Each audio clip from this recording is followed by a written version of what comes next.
안녕하세요. 매일 새로운 사연을 전하는 읽어주는 사연 라디오입니다. 구독과 좋아요, 많은 공유 부탁드립니다. 오늘의 사연 시작하겠습니다. 안녕하세요. 저는 29살 여자입니다. 결혼까지 생각했던 남자친구와 이별하게 되었습니다. 정말 아둥바둥 살면서 모은 돈이에요. 나름 제 나이에 아무 배경 없이 이 정도 돈을 모았다는 게 저한테는 하나 자부심처럼 여기고 있던 사실인데, 오히려 제가 모은 돈이 제 발목을 잡았다는 게 너무 마음이 아팠습니다. 지금도 생각해보면 자다가도 눈이 번쩍 뜨일 정도로 우라가 치밀어 올라요. 따지고 보면 저한테는 전화위복의 기회가 될 수 있고, 미리 알아서 다행이라고 생각하지만 그때 당한 수모를 생각하면 제 입에서 좋은 이야기는 나오지 않네요. 어려서부터 집안 형편이 좋은 편이 아니었어요. 제가 워낙에 아기 때라서 기억은 하나도 없는데 그때에는 잘 살았다고 하네요. 아버지도 대기업을 다녔다고 하고요. IMF 맞으면서 아버지 회사가 망하고 그나마 모아둔 돈과 퇴직금으로 사업을 시작하려고 했는데, 평소에도 의리의리 하시던 아버지가 연대부증을 잘못 써는 바람에 정말 땡전 한 푼 없이 빈털터리 신세가 되었다고 하네요. 제 어린 시절 기억은 정말 방 한 칸짜리에 화장실도 밖에 있는 집에서 온 가족이 부대껴서 살던 기억밖에 없습니다. 그나마도 없는 형편의 집안의 지원은 그날 이 통해 태어난 제 남동생이 다 받게 되었어요. 없는 형편의 동생은 학원도 다니면서 공부를 할 수 있었어요. 저는 학교 성적이 나쁜 편은 아니었지만 남자인 동생이 먼저고 저는 대학을 보내줄 수가 없겠다는 이야기를 해오는 바람에 대학 진학을 하지 않고 졸업 후 바로 아르바이트를 시작하며 돈을 벌게 되었습니다. 제 눈을 조금만 낮추면 지방대에서 장학금 받으며 4년제 대학을 나올 수는 있었는데, 거기서 발생하는 생활비조차 지원을 받을 수 없으니 돈이나 벌자는 생각에 아예 진학을 포기해버렸어요. 차라리 특성화 고등학교를 나와서 고등학교 졸업 후 바로 대기업 생산직에 뛰어들 걸 이라고 후회한 적도 많았습니다. 월 150만 원 받으며 공장에서 일하게 되었는데, 대기업 생산직하고 제가 다니던 공장하고 비교하는 데는 조금 어폐가 있기는 하지만 대우가 많이 차이가 나더라고요. 복지도 좋고 휴일도 보장이 되는데 제가 다니던 공장은 그렇지가 않았습니다. 끝까지 대학교 포기 못하고 이 인문계를 선택한 저의 잘못이니 그때도 지금도 해봐야 푸념밖에 되지 않겠죠? 아무튼 그렇게 공장 다니면서 벌던 돈도 제 돈이 아니었어요. 솔직히 제가 돈돈돈 하는 걸 보면 젊은 사람이 왜 이렇게 생각이 꼬였냐고 하실 분들도 많으실 거예요. 하지만 어쩔 수 없는 이유가 있었습니다. 공장에서 주간야간 뛰면서 벌던 돈 또한 제 돈이 아니었거든요. 그 당시 제가 번 돈은 제 돈이 아니라 우리 가족의 돈이었어요. 동생 학원비도 엄마 병원비도 생활비까지 전부 다 제가 버는 돈에서 제일 먼저 나가게 되었고, 제 앞으로 저금은 꿈도 꿀 수 없었습니다. 제가 번 돈으로 들어놓은 적금이 있었는데 그건 제 돈이 아니라 제 동생이 미래에 들어갈 대학교 등록금을 위해 모으던 돈이었네요.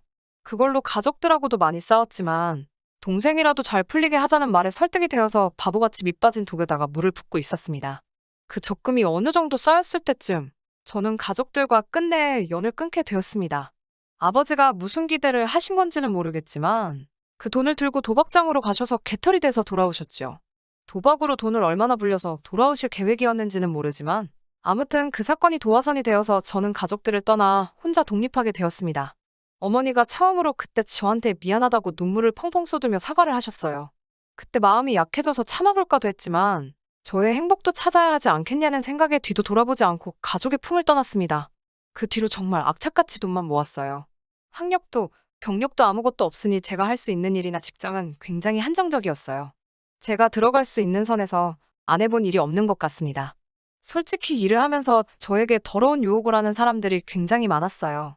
숙식을 제공한다 해서 들어간 골프장에서 자기가 어디 사장이다, 대기업의 어떤 높은 사람이다, 이런 식으로 자기를 설명하면서 저에게 더러운 제안을 해온 사람들이 한두 명이 아닙니다. 골프장은 월급도 괜찮은 데다가 숙식까지 해결이 되는 좋은 직장이었지만 그 더러운 제안에 제가 넘어가 버릴 것만 같아서 그만두기로 했습니다. 그 이후 아르바이트를 구할 때도 제 번호는 어떻게 알았는지 이상한 데서도 전화가 많이 왔습니다. 그냥 바에 앉아서 손님들 말상대만 해줘도 지금 버는 것에 몇 배를 벌 수 있다고 유혹하는 전화부터 대놓고 직접적으로 제안하는 전화까지 받아야 했습니다. 두 눈 꼭 감고 당장 제 손에 들어올 돈만 생각해서 그 유혹을 덥석 물어버릴 뻔한 적도 많았지만 참았습니다. 항상 돈이 최고고 돈이 인생 최우선의 가치라고 생각하는 저였지만 그렇게까지 돈을 벌고 싶지는 않았고, 쉽게 번 돈은 쉽게 번 만큼 제 손에서도 쉽게 떠나갈 거라고 몇 번을 다짐하면서 검은 유혹들을 참아냈어요.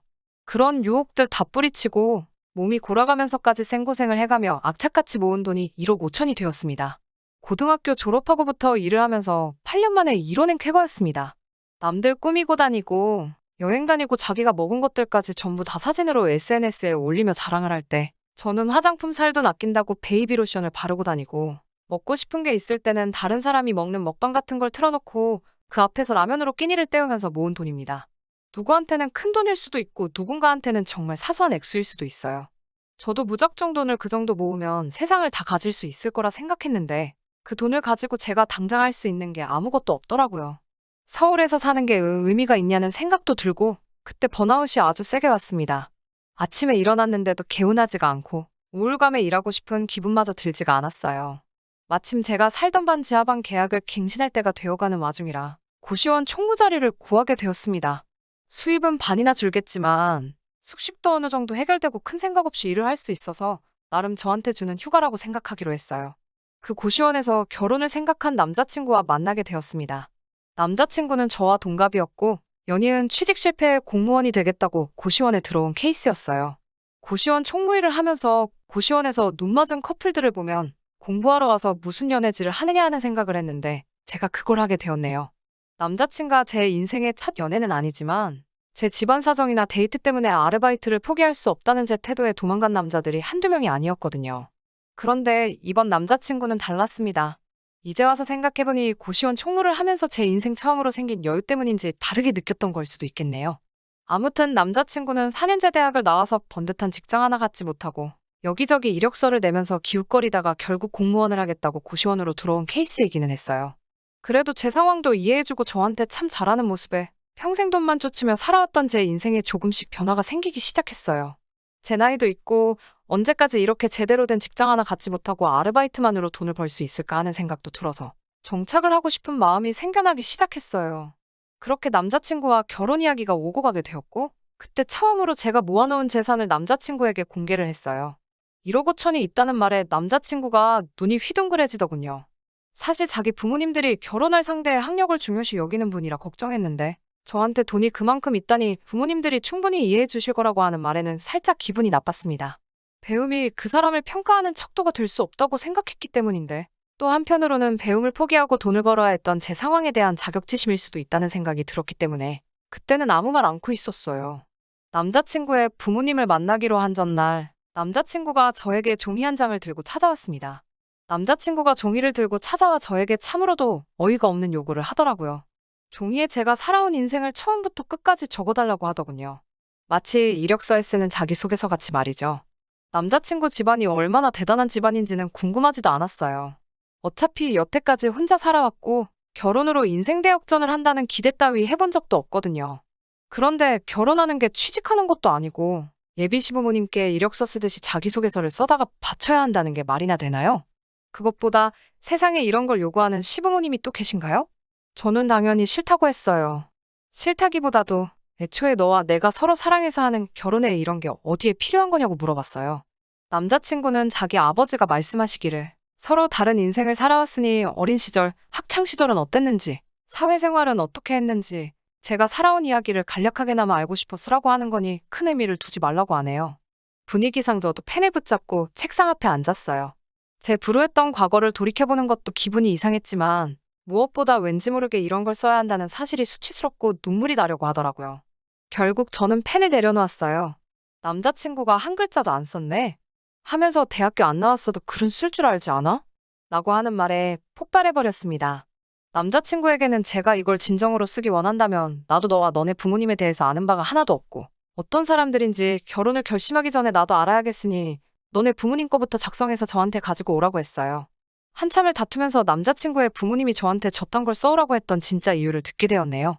제 나이에 대학교도 나오지 않은 여자가 어떻게 저렇게 큰 돈을 모았냐면서 불법적인 일을 하면서 모은 걸 수도 있으니 혹시나 하는 마음에 물어보신 거라고 하셨습니다.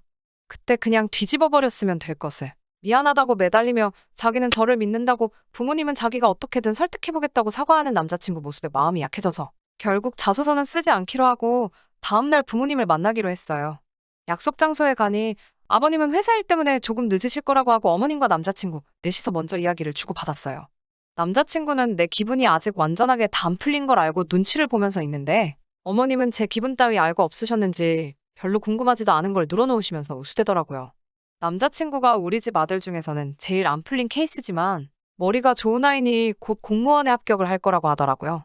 그러면서 저에게 듣자 하니 모아둔 돈이 많다던데 일단 그 돈으로 신혼집부터 구하고 식을 올리면 좋겠다고 하시네요. 남편의 형이 얼마 전에 결혼을 해서 지금 당장 지원해줄 여력이 되지 않는다고 하시면서요. 시댁의 지원은 차차 받게 될 터이니 돈 아깝다는 생각 하지 말고 일단 제 돈으로 살림부터 차렸으면 좋겠다고 하시네요. 제가 평생에 걸쳐 모아둔 돈, 제 배우자와 공동의 재산이 되는 거 아깝다고 생각해 본 적 없습니다. 그래도 지원을 하나도 해주지 않고 제 돈으로만 해결하려고 하는 모습을 보니 이 집구석과 가족이 되는 게 맞는가 하는 생각이 들기 시작하던 차였어요. 아버지가 도착했다고 해서 고개를 돌렸는데 소름이 돋더군요. 문을 열고 약속 장소에 들어오는 남자친구의 아버지는 제가 예전 골프장에서 숙식해가며 캐디 아르바이트를 하고 있을 때 자기가 대기업에 다니는 누구라고 하면서 저에게 더러운 제안을 처음 해왔던 남자였습니다. 당연히 아버님은 저를 기억하지 못하셨지만 저는 그 얼굴을 잊을 수가 없어요. 그 얼굴을 보니 잠시나마 기대를 하고 남자친구의 부모님을 만나보기로 했던 제 자신이 정말 바보 천치같이 느껴지더군요. 자기는 젊은 여자들한테 더러운 제안을 해가며 만나자고 하는 그런 사람이 제가 모아둔 돈이 많다는 말에 혹시나 그런 식으로 돈을 번 사람이 아닐까 궁금해한다는 이면적인 모습이에요. 자기는 돈으로 젊은 여자를 만나고 싶지만 그런 식으로 돈을 번 사람을 며느리로 들일 수 없다는 심보인가요? 근엄한 척 자리에 앉으며 세상에 자랑할 거라고는 자기가 다니고 있는 회사 이름 하나밖에 없는지 어디어디에서 부장을 하고 있다고 으스대면서 저에게 악수를 권하는 남자친구의 아버지 얼굴에다가 정신 똑바로 차리고 살라고 시원한 물 한 컵 끼얹어주고 자리에서 일어났습니다. 너네 아버지가 골프장 다니면서 여자들한테 스폰 제의하는 사람인 거는 알고나 있냐고. 당장 내 돈이 어디서 나온 건지 궁금해하기 전에 본인부터 얼마나 깨끗한지 돌이켜보고 반성 좀 하라고 했어요. 당장 내일 굶어 죽더라도 나는 너와 가족이 될 생각이 없으니 앞으로 연락을 하지 말라고 하고 그 자리를 뛰쳐나왔습니다. 고시원도 나왔어요. 아직 새로운 일자리는 구하지 않았지만 최대한 빠르게 구하려고 합니다. 아직 제 인생의 가정을 꾸려 안정적인 삶으로 정착하는 건 꿈만 같은 일인가 봅니다. 남자친구 때문에 잠시간 현실에서 벗어나 행복했던 건 사실입니다. 하지만 아쉽지는 않아요. 본인들이 미친다고 생각하는 사람들과 가족이 되어봤자 제 인생이 드라마처럼 변하거나 하진 않았겠죠. 이런 일들을 저 혼자 감내해야 한다는 사실도 많이 서럽습니다. 제가 연 끊고 뒤돌아선 가족이지만 이럴 때 무조건 저의 편이 되어주는 가족이 있다면 마음의 짐이 덜하진 않을까 하는 생각이 드네요. 끝까지 제 이야기 들어주신 분들 감사합니다. 이렇게 사연으로나마 전부 다 털어놓아버리니 마음 하나만큼은 후련하네요. 저도 하루빨리 이겨내서 다시 일상으로 돌아가야겠네요. 긴 이야기 들어주셔서 감사합니다. 오늘의 사연은 여기까지입니다. 구독과 좋아요, 알람 설정해주시면 앞으로 더 좋은 사연으로 찾아오겠습니다. 감사합니다.